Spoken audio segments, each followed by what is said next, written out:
Hello my dear students. So today in this chapter plant-water relation we will study about the absorption of water by various physical processes. So what are the main physical processes that helps in the absorption of water by roots? So the first one is the imbibition. Now what is this? Absorption of water by hydrophilic compounds. Now hydrophilic compounds like cellulose and pectin, which is present in the root hairs, cellulose and pectin, which is present in root hair cell wall, imbibe the water. So this is the process that is called imbibition. Now here in this process, what happened? Water molecules get tightly absorbed on the surface of compound without forming a solution. Due to this compound that show swelling, due to this absorption of the water, so they show swelling. Usually it is very common observation that during rainy season wooden doors and windows imbibe water and they swell. So this is the process imbibition. Now mainly by hydrophilic compounds, and in the root hairs cellulose and pectin is present. Okay. Now the next one is a diffusion. Now what is this? It is a movement of ions, atoms, molecules of solutes, liquid and gases from higher concentration to lower concentration till equilibrium is attained. So this is called diffusion. Now here another term, that is diffusion pressure, that is also called as D.P, short term. Now what is this D.P? So it is the potential ability of solid, liquid or gas from higher concentration to lower concentration. So this movement, this potential ability of these solid, liquid and gas to move from higher to lower concentration is called diffusion pressure. Now diffusion pressure of pure solvent is always more as compared to the, which one is not pure, means solute is added in that. So dP of pure solvent is always more, and dP is the main cause of the diffusion because of this diffusion pressure only. So dP is the cause of diffusion. Now next is the facilitated diffusion. Now here it is the selective transport of the molecules across the cell membrane. But here what happened? A special proteins, and those are called porins. They helps in the transfer of molecules across the cell membrane. That's why it is called facilitated diffusion. Just see, it is selective transport of larger molecules across the cell membrane, and it is assisted by the special proteins, that is porins. And here no expenditure of energy. Without that, only with the help of the porins, they transfer the material through cell membrane. If there here one more term is there, that is symport and antiport. What is this? Symport, when the diffusion in the same direction, that is called symport, and when diffusion in opposite direction, that is called antiport. So these two new terms are there. So up to here, imbibition, diffusion, diffusion pressure, then facilitated diffusion, and symport and antiport. Now come to the part osmosis, next physical process. Okay, now here osmosis, what is this? The movement of solvent again. But here the main thing is through semi-permeable membrane is called osmosis. Now here what happened? Before explaining the type of osmosis, there are few terms that you should know. I think in 9th class we have studied about the hypotonic solution, hypertonic and isotonic solution. Now what is this hypotonic solution? The solution having lower concentration than the cell sap. This is called hypotonic solution. Hypertonic solution is solution having higher concentration of solute than the cell sap. So that is called hypertonic solution. Fine. And isotonic, where the solution having the solute concentration and the sap concentration equal. So that is called isotonic. So hypotonic is what? Solution having lower solute concentration than cell sap. And hyper, solution having higher solute concentration than cell sap. So you should know what is hypotonic, hypertonic and isotonic. Okay, now come to there are two types of osmosis. Now what is this? Endo-osmosis and exo-osmosis.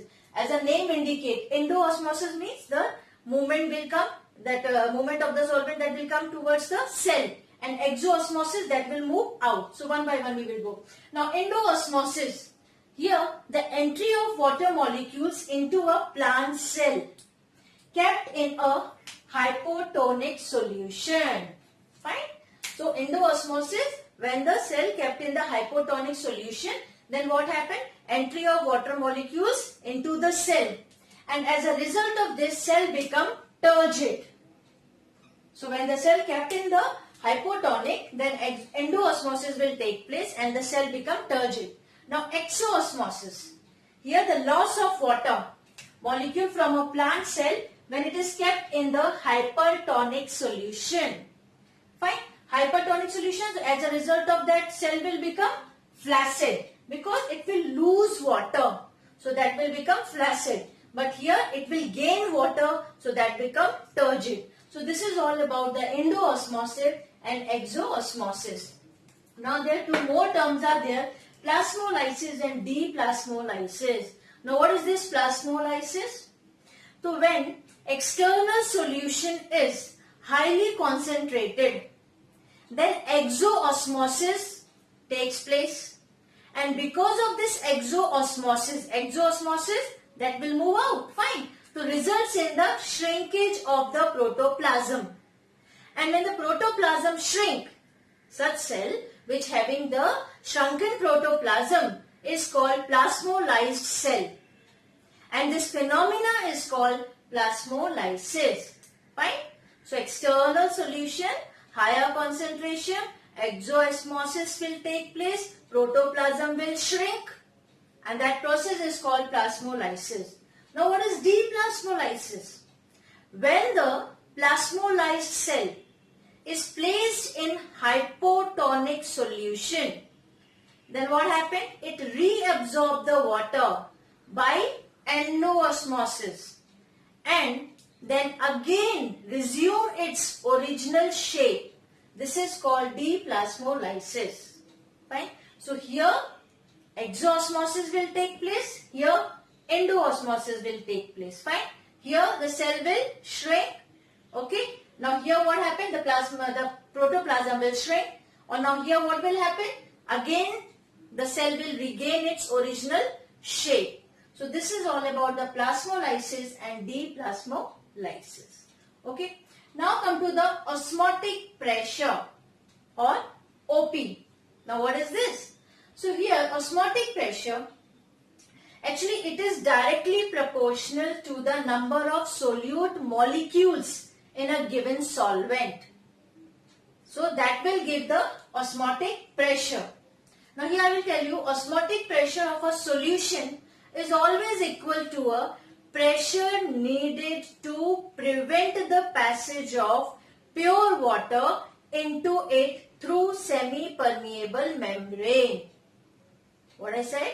Osmotic pressure of a solution is always equal to a pressure needed to prevent the passage of pure water into it through semi-permeable membrane. Now here osmotic pressure of pure water is always 0 of pure water. Fine.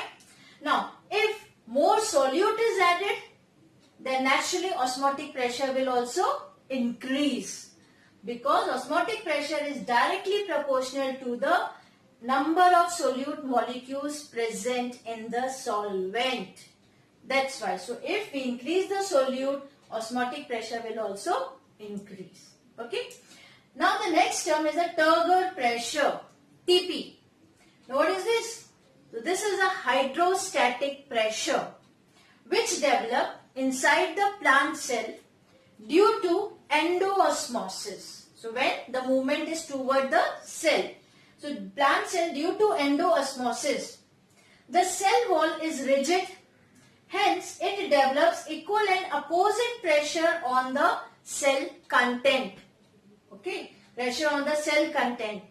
So the opposite force, because here what happened, that movement inside the cell So pressure develop inside the plant cell due to endoosmosis. Then opposite cell created by the wall. And that pressure is called wall pressure, WP.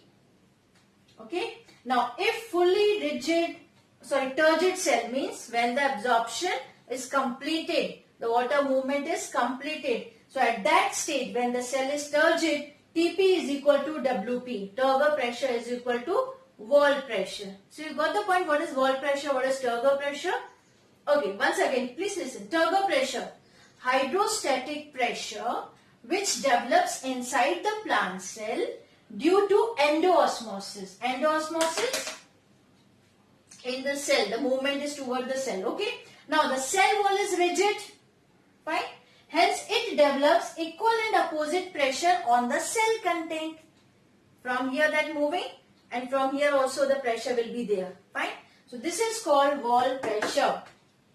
And when those total absorption is over, the cell become turgid. So at this stage, TP is equal to WP. Turgor pressure is equal to wall pressure. Okay.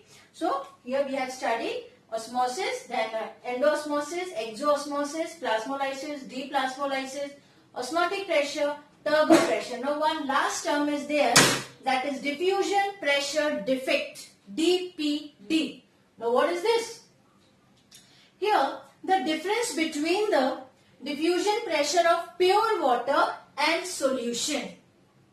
Diffusion pressure of pure water and solution is called D.P.D. Diffusion pressure defect. See, diffusion pressure already we have discussed that it is the potential ability of the solid, liquid or gas to move from higher concentration to lower concentration. So the difference between the diffusion pressure of pure water and solution. Now here, when the plant cell is kept in a hypotonic solution, okay. Now what happens? The cell will absorb more water, naturally, because it is in the hypotonic solution. Now when it absorbs more water, TP will increase, that is Turgor pressure, increase, and OP will decrease. OP is osmotic pressure, because osmotic pressure is directly proportional to the amount of the solute. So here what happened? OP will decrease and TP will increase. And when absorption is continuous and after when the cell is fully turgid, absorption is over, complete, then TP is equal to OP, Turgor pressure, this one is equal to osmotic pressure.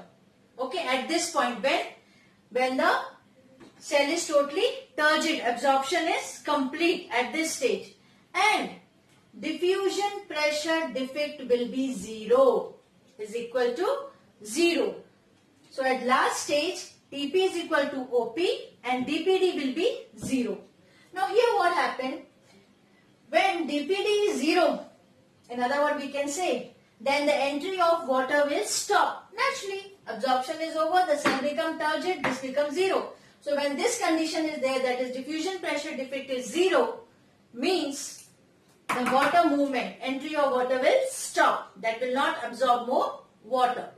Now it's DPD, diffusion pressure defect, that represents the water absorbing ability of the cell. And it is also called as SP, suction pressure. Okay. So what happened? It's DPD that represents the water absorbing ability of the cell. And it is also called as SP, that is suction pressure.